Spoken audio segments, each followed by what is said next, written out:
একজন সাহাবীর নাম সাদ বিন মুয়াজ। কি নাম? নবী করিম সাল্লাল্লাহু আলাইহি ওয়াসাল্লামের সাথে একদম ডান হাত হয়ে যুদ্ধ করেছেন দীর্ঘদিন। বদর তিনি বীর সেনা, উহুদের বীর সেনা, ঠিক আছে। খন্দকের যুদ্ধেও বীর বিক্রমে যুদ্ধ করেছেন। তিনি আনসার সাহাবী, একদম মদিনার নেতা সাহাবী। সব সাহাবী কিন্তু একরকম নন। কেউ ছিলেন নেতৃস্থানীয় সাহাবী, তিনি ছিলেন একজন নেতৃস্থানীয় সাহাবী, ঠিক আছে। সাদ বিন মুয়াজ নবী করিম সাল্লাল্লাহু আলাইহি ওয়াসাল্লাম এত ভালোবাসতেন তাকে, এত ভালোবাসতেন যে তাকে নিজের মনে করতেন যে সাদ বিন মুয়াজ আনসাররা আমার নিজের। চারটাখানি কথা। এই সাহাবীর খন্দকের যুদ্ধে এই যে হাতের এই দিকে, সম্ভবত হাতের এই রগের মধ্যে একটা তীর এসে লাগে এখানে, এবং তীরটা তিনি বের করতে গিয়ে রক্তটা ছিঁড়ে যায়। এরপর ফিনকি দিয়ে রক্ত বের হওয়া শুরু হয়। চিকিৎসা করে করে রক্ত বন্ধ করা যায় নাই, এবং এই রক্তের প্রবাহিত রক্তেই আল্লাহর ইচ্ছায় তিনি শাহাদাত বরণ করেন, তিনি ইন্তেকাল করেন। নবী করিম সাল্লাল্লাহু আলাইহি ওয়াসাল্লাম প্রচণ্ড ব্যথিত হন, মানে মনটা তার খুব নরম হয়ে যায় সাদ বিন মুয়াজ রাদিয়াল্লাহু আনহুর জন্য। তো এই সাহাবীর যখন জানাজার নামাজ পড়ানো হচ্ছে, নবীজি বলছেন 70,000 ফেরেশতা তার নামাজে অংশ নিয়েছে। আর এই সাহাবীকে যখন কবরে শোয়ানো হয়েছে, নবী করিম সাল্লাল্লাহু আলাইহি ওয়াসাল্লাম পরে জানিয়েছেন কবরের যে মৃদু চাপ, সাদ বিন মুয়াজ রাদিয়াল্লাহু আনহুর কবরেও সেই মৃদু চাপ দেওয়া হয়েছে। আমি কি বুঝাতে পারলাম ভাই?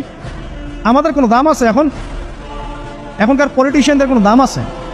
এখনকার সমাজ নেতার কোনো দাম আছে? এখনকার সুদখোরদের কোনো দাম আছে? এই ঘুষখোর দুর্নীতিবাজদের কোনো দাম আছে? আমরা যারা কাঠমোল্লা হয়ে আছি আমাদের কোনো দাম আছে? সাদ বিন মুয়াজ রাদিয়াল্লাহু আনহু যদি কবরের শাস্তি তাকে না ছাড়ে, প্রশ্নোত্তর পর্ব তাকে না ছাড়ে, আমরা পার পাবো? নবী করিম সাল্লাল্লাহু আলাইহি ওয়াসাল্লাম বলছেন সূরা মুলক তেলাওয়াত করো রাতের বেলা, ইনশাআল্লাহ সূরা মুলকের তেলাওয়াত কবরের আযাব থেকে তোমাকে বাঁচান। আর আমাদের তো ভাই কবরে সবাই সাথে যাবে না, গার্লফ্রেন্ড যাবে না, বাপ মা ভাই বোন সবাই যাবে না।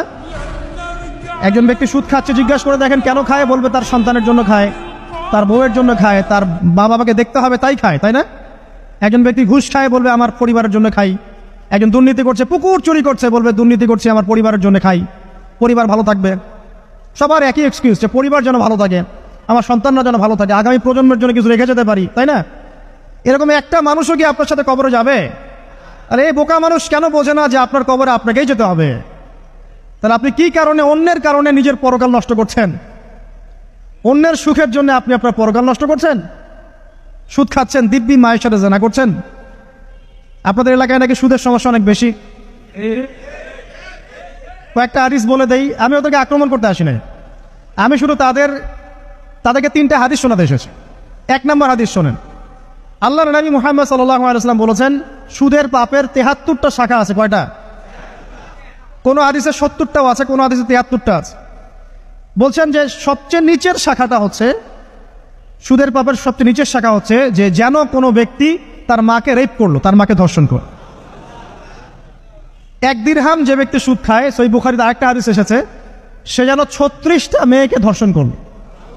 আর আমি একটা কথা বানায় বলছি না, যদি বিশ্বাস না হয় কওমি মাদ্রাসা আছে, আলেম ওলামা আছে, গিয়ে বুখারী খুলতে বলেন, পড়তে বলেন, খালি একবার পড়তে বলেন, দেখেন যদি না থাকে তাহলে আমাকে এর সাথে থাপ্পড় দিয়ে যায়।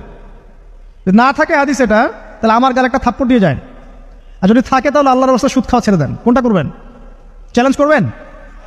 নবীজি বলেছেন 1টা দিরহাম যে ব্যক্তি সুদ খায়, দিরহাম মানে কি? রৌপ্য মুদ্রা। এটা এখন দেখতে পারবেন না, জাদুঘরে আছে।